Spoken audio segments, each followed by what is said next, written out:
kotse. Daanan ng ano yan, marami nang dumadaan. Pinalikan daw nila siya, naglakad pa rin siya. Wala na yan.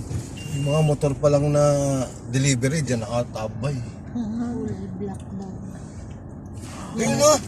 Ang sabi ko nga pagbaba ko ng Joby, hanapin ko ba?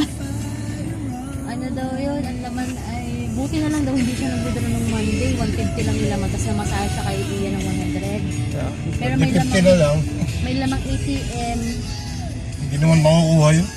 tapos may lamang e-card, kaso nandun yung ID niya, so pwedeng gamitin, kaya pinablock naman daw niya agad yung yung e-card kasi may ID siya, national ID daw niya nandun, yung SSS, yung unit. Wala na yan.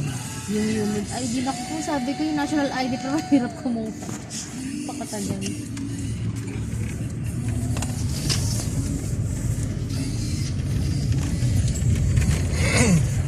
Tinanong pa daw din sa guard. Sa guard doon, baka daw may May CCTV dun eh, kaso hindi naman nakatutok dun. Nakatutok sa mga restaurant. Kasi wala naman mapapala din sa laman. Baka ay paano si Soli, wala naman mapapala.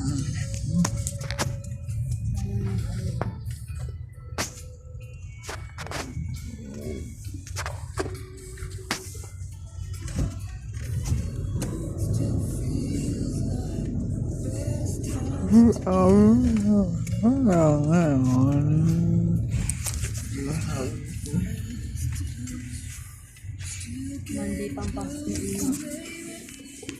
Birthday pala ng asawa niya. At ako sa Facebook.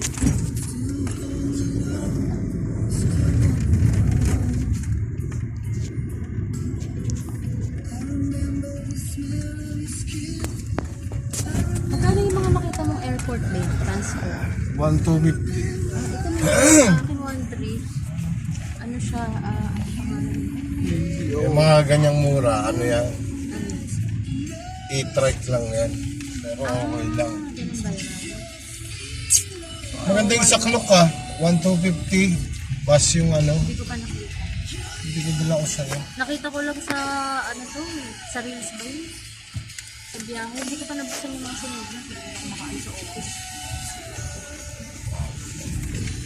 Sabi na 1,300 per tax inclusions, round trip transfer van from Katiklan to port.